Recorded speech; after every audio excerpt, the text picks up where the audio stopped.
What if the key to truly getting more out of life is actually learning how to give? Today, we are exploring this powerful mindset shift that could actually redefine your life experience.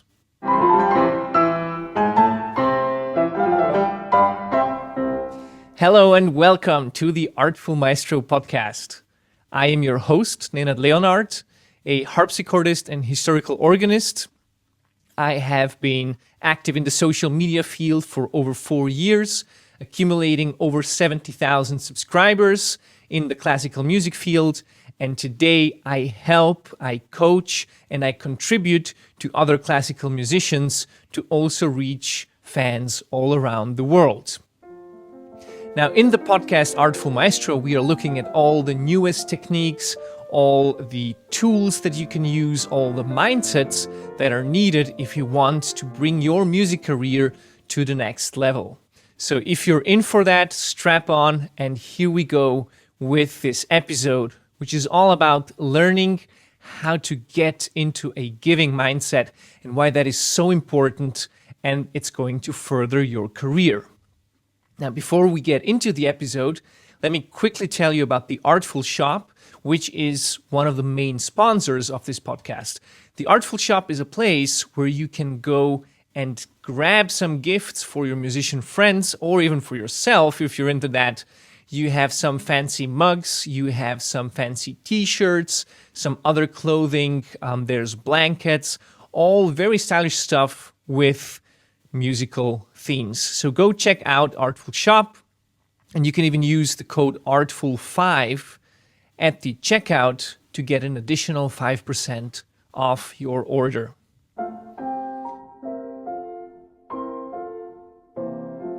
All right, so this is the second episode of the two-part episodes about learning how to give instead trying to go and get. I've had so many clients come to me and ask, I want to get this, I want to get that, I want to get more concerts, I want to get better pay, I want to get, and so on. And usually the first thing that we do when they come with that mindset is understand in depth why it's hurtful for yourself and for your career to think in that manner, and how you actually want to change your self-talk inside of you so other people have better chances of connecting to you. They are into you. They think that just being around you is interesting for them. And also they think that you become more and more valuable by doing this. We all want to be surrounded by valuable people. And that is one of the huge benefits that you will get when you change your mindset. Okay, so last time, at the end of the episode, we got a reflection question that would prepare you for what is now to come. And the reflection question was, when was the last time that you have thought, hey, what can I give in this situation, instead of thinking, what can I get out of this situation? When was the last time you were actually thinking about giving? Now ask yourself this question and answer it truthfully, because it is here to uncover like our hidden agenda that we have. This is more about the dark part of our personality that we maybe don't even want to talk much about. But nevertheless, it is there, and believe it or not, other people will sense it if you think in this manner. So be honest to yourself. When was the actual last time that you were thinking, what can I give to the situation? And then what can I get out of it? And chances are high that it's longer ago that you care to admit. And also chances are high that this was with a person that you actually really, really like. Kind of like a family member or a good friend, or, somebody that you care a lot about. Why is this important? Because we usually do nice things we contribute to people who we care about. So let's say that you're out in the musician's world and you want to go and do your career in a very successful way. Well, one of the main reasons, and I'll give you also the other reasons that you want to be doing this, one of the main reasons is that you actually get to have friends much quicker, much more reliably, and they stay in a friendship for much longer time. Okay, so just by contributing to people, you kind of become their friend already. And even if you are not friends, if you behave in such a way where you do nice things for them, it's kind of like short-circuiting something that we have in our brain, which is, oh, but only friends behave this way, so this person must be a friend. Do you understand where this is going? Now, there's the other side of it. Don't be creepy. Don't go, follow people around and like try to do absurdly nice things for them. But I'm talking more about a contributing kind of manner.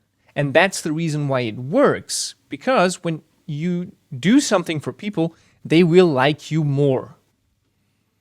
Okay? That's not necessarily the only thing that you want to be doing. And we'll dive into that a little bit deeper later. But usually, by providing something for someone, they go like, oh, this person did something of value for me, so it's nice for me to have them around. It's actually better for me. So they will try to keep you around, obviously, and that's how it works.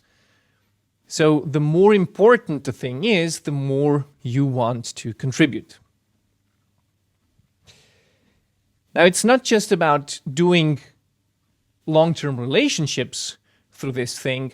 And last time we talked about the short terminus of being selfish and trying to get stuff. So you don't want to just build long-term friendships with these people, but you also want to build trust. And trust is built by predictability. Trust is being built by showing up, displaying that you are not a threat to them, but that you actually support them, that you actually help them. Now think, again, about your friends, right? You trust all of your friends. Why? Because certain criteria in your social life, in your social interactions with them are being met. So, the best thing, if you want to build trust with other people, is to emulate a friendship, like what you do with your friends. Again, this needs social intelligence. You can't just go to them and, tear up your soul and tell them all the horrible things, the traumatic events that happened to you yesterday, and then you just kind of shoo them away because of that behavior. It's not about that. It's actually about being a good friend, okay? It's about contributing to them. This is what I'm talking about, not the other type of friendships, or also when I'm talking to people, like, be reasonable. It's not like going on a first date when you first meet someone and just go like, you want to go sleep with me? You don't do that, okay? Don't do that. Not that kind of stuff, but actually natural relationship building skills that you already have. I'm not giving you anything new. Just try, while doing these, also to contribute as much as possible. Even very small attentive things can mean a lot to people. So what this does is it's creating value that attracts opportunities and people naturally to you, because you're something who provides value to others. If you are in a giving mindset, you go around and you just contribute with everything that you do. And it's not about contributing but then thinking, oh, I'm going to get something in return, because people can also sense that. So you cannot fool your way around this. Probably in the beginning, when you start changing up your mindset or something, it's going to still be a little there, right? However, I encourage you to really look at yourself, look at how you're thinking, look at what you are doing, and the best way to do it is to not think about what you can get out of it. We'll look at that also a little bit later in the end when it's about what you can do right away to practice this a little bit, because these are all skills that we want to practice. But you'll get the exercises at the end. Okay, natural attractiveness. When you are a provider, people come to you. I don't know if you know the movie, which is called Groundhog Day. I really, really love this movie because it's actually displaying this guy. I don't want to take too much away, so if you haven't watched the movie and you want to watch it, I don't know, skip for the next 2 minutes because I'm going to spoiler what's happening. Okay? That's your last chance. Skip on if you don't want to know what happens in the movie. But you know this guy, when he goes and he has to do like this interview in a small city that's completely beneath him, and he thinks like he's this amazing journalist that has to be here and there, and it just doesn't work out, right? And then as kind of punishment, he has to relive every day, like the one single day, every day. And he tries to kill himself. He wakes up, it's the same day. He falls asleep. He wakes up, it's always the same day. And there's like this woman also that's with him and that he kind of wants to have relations with. And then what he's doing in the beginning, when he finds out what's going on, then he tries to manipulate her actually into being with him, right? And there's like so many situations where he's just like trying to get her into bed, trying to get her to pay attention to him, all that kind of stuff. And the more the movie progresses, you can see him go through all these stages of trying to get, trying to manipulate, trying to escape the situation that he's in, and then he completely resigns and he just tries to kill himself over and over again. Doesn't work. And after that, when he notices there's no escape from the situation, which I think is a wonderful metaphor for our lives, there's like no escape. So let me try and do something that I haven't done for people before. Because he lived through this day so often, he knew like where the small accidents were, where like a kid was falling down from a tree, I think, or like some old ladies had a flat tire. So he just went around and he kind of started helping people. He also started taking piano lessons. He just went and said, okay, why don't I do something nice, right? Something that has intrinsic value. It's not something that I get, but it's something that I can create, right? It's music. And so he was contributing to other people and was doing this music, and suddenly he started to be fulfilled. And he started to have this amazing life. And he started to be like the soul of that place because he connected to everyone. He did all these nice things for everyone without asking anything in return. And even in the end, believe it or not, the lady kind of likes him. And they spend the night together, and that's how he ends up waking up the other day, and he's not in the same loop anymore. But he can actually continue with his life because his life finally has meaning, which is contributing to others, which is absolutely amazing. And that's like one of the next huge benefits that you will also understand when you start to be giving, which is that your stress levels, and our stress levels are like our fight or flight mode, right? That we have from the old days of Stone Age evolution and kind of stuff. They start decreasing. You don't feel like you have to fight or flight anymore during the day within your interactions, with everything that's going on, but you actually reduce your stress. and you feel like you've arrived. You feel like this is where I'm supposed to be. Right now, at this time, this is how it's supposed to be. And that is actually going to be huge for your fulfillment. And fulfillment is something that, we all are after. Usually when I talk to people who are in my coaching, one of the main things that they want to have with their life is like, besides being on the stage and besides having financial stability, it usually all leads to fulfillment. They want to be fulfilled.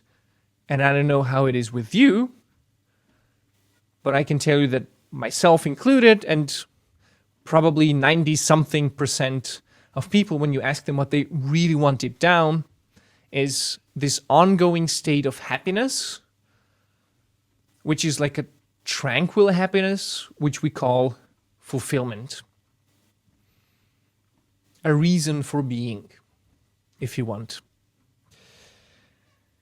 And this is going to be increased the more you give, the more you contribute to others, the more fulfilled you will be. At this stage, I would like also to throw in a little bit of a scientific research that they found out. This is from marketing and from social sciences, what they did, just so you understand that this actually works. Because some people, when I tell them, you just stop trying to get and you start giving, they go like, but who's going to look out for me? Who's going to take care of me? What about me? Me. And here's how it goes. Okay? They found out if you want somebody to do something for you, let's say you want a stranger to lend you $20. Let's say that's your goal. How can you achieve that goal? Them lending you $20. There's two methods that are going to facilitate this. And one is doing something nice for them. So you could go ahead and, buy them coffee, have a nice conversation with them, and then ask, hey, by the way, can I borrow $20? I'll bring it to you tomorrow. The other way to do it is to try to get something from them. Like they do you a smaller favor, which is so small that they don't actually care. And then you ask them to do you a larger favor. So the first favor could be, hey, can I borrow like $2? And then they lend you the money. And then you bring it back. And the next day you go like, hey, could you maybe lend me 20? So the chances are again much higher that they will lend you money. And you see, there is something, I think, really historically biological that we have inside of us that facilitates these kind of social interactions, where when we interact with someone and there's like an exchange of value, because both kind of things are an exchange of value, this is going to facilitate exchanging more value and creating this relationship. So the more value you want to exchange with other people, and be assured, getting paid, getting money is also kind of value exchange. So as an example, you go and do a service for someone and they pay you, that's a value exchange. You go play a concert and you get paid for that gig, that's a value exchange. And they both go both ways. One is a payment, one is a service. So the easiest way to start accumulating huge amounts of value exchange is to do a lot of small value exchanges. And it's much, much, much easier to go and do something nice for another person, like, I don't know, giving them a compliment, making them feel good, telling them a joke, or buying them a coffee, or bringing something nice, or, any of these things. That's going to go a long way. I mean, you can also try to do the other thing where you try to get something from them and try to, oh, could you give me $2 for my coffee? You can try that, but it's not going to work all the time. And you're going to lose a lot more time and energy in trying to get people to do what you want instead of providing something for them. Because they then usually have to take it, right? If you do something nice for them, there is already a value exchange. And this is how it works. So you want to get into this value exchange cycle. And here's the crucial part. You don't, at a certain point, you don't want to be only giving. That's the shadow side of it. There are people out there, okay, who are going to take advantage of you. Every now and then you'll find someone who is exactly looking for people who are of a giving nature, and they are going to take advantage of that. And they are going just to take, and leave you with nothing in return. Is that bad? It kind of is, but why would you care if you would say, okay, that's like collateral damage. Let's say I'm nice to 10 people and every 10th person is not nice to me back. I buy coffee for 10 people and only 9 people buy a coffee for me, but the 10th one doesn't. You can just kind of write it off and say, okay, so this is that kind of person. And you can just put them in a category where okay, with them, I don't have to be blindly contributing because they are not contributing anything back. Well, sometimes it's not just about contributing back. Sometimes I know people that are so good at giving, but they have no idea how to be receiving. So if you want to do something nice for them, they make it almost impossible. And we're not going to do any kind of in-depth work on that, but maybe you also want to look at your life and ask yourself, okay, when am I maybe not able to be receiving? Because we all have this, and it's a skill that actually has to be built. It's not about when am I not able to get something. It's about receiving. It's about having others want to do a contribution for you, and you are kind of not into it, or you miss the cue, or you miss the whole opportunity, or you kind of twist the situation in a way where it's not comfortable for the other person to be offering it to you. I've seen so many situations like this, by the way. In my own life, in lives of friends, in lives of clients, we find ourselves so often in these situations where actually others want to be doing something nice for us, and we kind of just brush it off, throw it all away.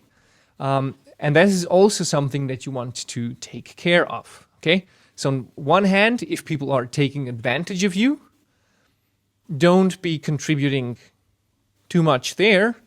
Still be nice. Don't get vengeful or something, because then you're again in the get mentality, right? I did something nice for you and I want something back. It's not about that.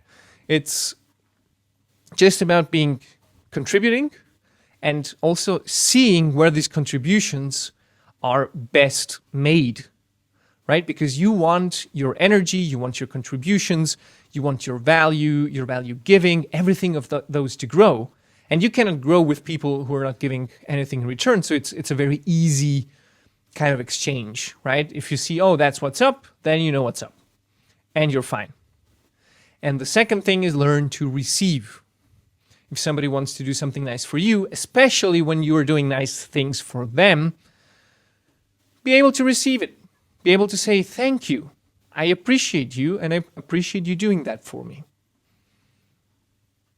And now, just by talking about that, I've noticed somebody that in my life I haven't appreciated, and they told me several times they wanted to do something for me and they wanted to contribute. So actually, after this episode, I'm going to go out and reach out to them and say, hey, you asked me what you can do for me. Thank you. Thank you. Thank you for your contribution. And these are the two things that you want to remember. So there's going to be like another art after you start contributing is to also ask people for favors. Like once you are in the giving mindset, then you also have to learn to facilitate this value exchange. However, most people aren't even able to get to that stage because they're always in the getting mindset, in the scarcity mindset. Like there's not enough for everyone, so I have to hustle, I have to struggle, I have to make people give me something or make them like me or make this or that. And when it's about giving, it's just nice, okay? It's really just a nice, decent thing to do as a human being, and it's also really fun. I've had one of the greatest experiences by just being genuinely nice to people, and a few of my friends as well, and then we also exchange these stories. It's like not kind of who is the nicest, but oftentimes we would get crazy things in return. I know like a friend of mine, he just was on a plane and he was paying a couple compliments to the flight attendant. And then he ended up getting like a bottle of champagne to bring home and like a super nice breakfast in the plane, even though he didn't order it.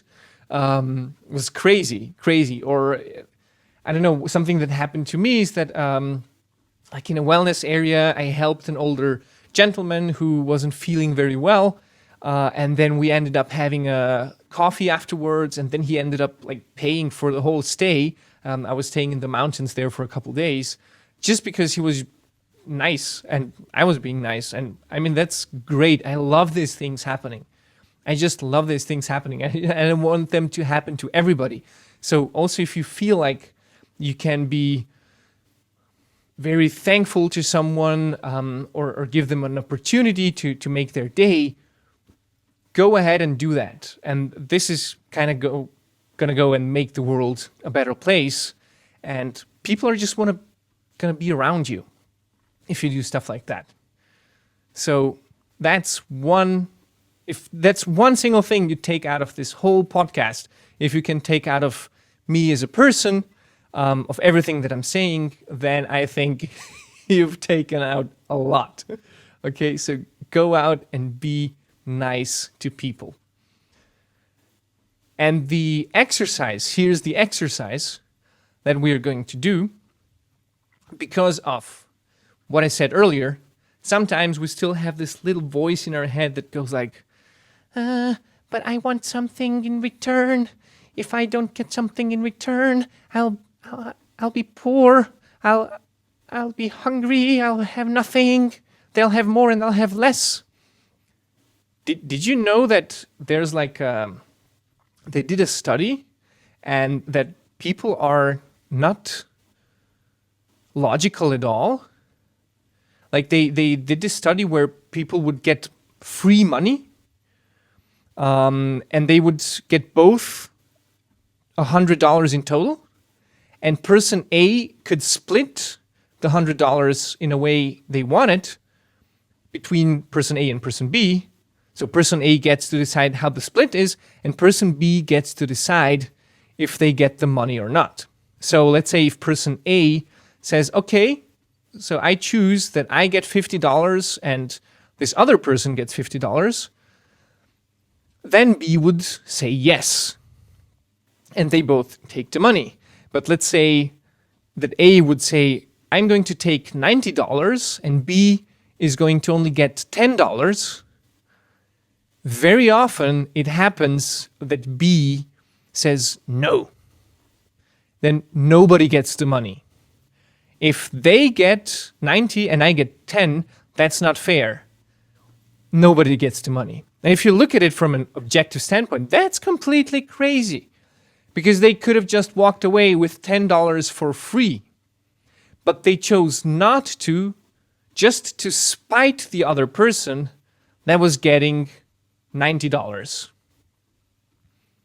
And this is a bias that we have as humans, where we kind of feel threatened. It's probably also evolutionary, threatened for our survival. So like, if this other person is accumulating so many resources, it means that I'm going to lose influence, or I'm going to lose, status, or lose my life standard, or whatever it is. It's crazy. It's like literally somebody would have given you free money and you say no.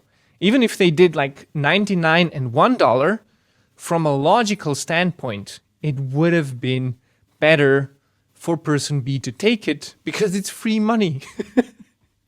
So maybe you also learn something from that you can watch yourself sometimes being kind of spiteful. Maybe not you, but like a small part in you that's kind of, I want to get something. Okay? And to completely silence this part and to show it that it's actually not threatening at all if others get the better end of the deal, the exercise that you want to do, and do it every day for 10 days straight. Just for 10 days, it's 1.5 weeks, go and do something that's completely selfless. But like completely selfless. Not asking for anything in return, not thinking that you're going to get anything in return, just something completely selfless. And the best way, if you surely want to ensure that it's just completely selfless, do it for strangers. Do it for somebody on the street. Do it for homeless people. Do it for, you can give money to a charity. You can go help an old lady with the groceries. You can do it for whomever, whatever, but just small acts of random kindness. That's what you want to start doing. Because this will completely get you out of the getting mindset and just like into a contributing mindset. You will think of yourself, I am somebody who contributes. And also, when you do it, pay attention to how you feel afterwards. Chances are high it's going to feel pretty cool. And maybe you want to feel more of that feeling in your life. And that's all for today. I feel like one of the most important lessons that you can have as a human being in your career, in your professional and personal life, is to just be contributing to others as much as you can in as many ways as you can. Sometimes they'll accept it and they'll receive it. Sometimes they will not accept it, not receive it. But that's up to them. For you, it's about offering. It's about contributing. And it's about becoming a person that others want to be around. And that would be step number 1. By the way, if you want to take this step and as well other steps, other exercises, or maybe just talk about your experience trying this out, talk about how it felt contributing to others, we have a exclusive community, which is the Artful Maestro Inner Circle, where other classical musicians who are working on them, who are working on their career, they are in that group and they share their stories, their experiences, the exercises. There's a lot of questions, there's a lot of answers. I'm in that group and we can interact with each other. So if you feel like you want to be not completely alone on this journey, but to actually have a community of like-minded people who are growing with you, who are being inspired by you going the same way as them, and you can kind of bond a little bit, And I don't know if you know about the power of the mastermind, but when like-minded people come together, their growth actually expands so much. So if you want that, go and make sure to join the Artful Maestro Inner Circle. The link is going to be below.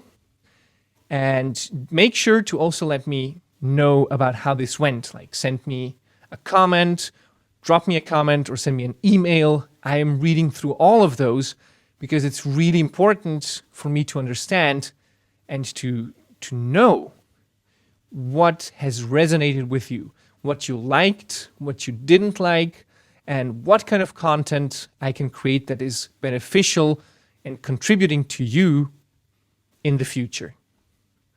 Take care and see you in the next episode.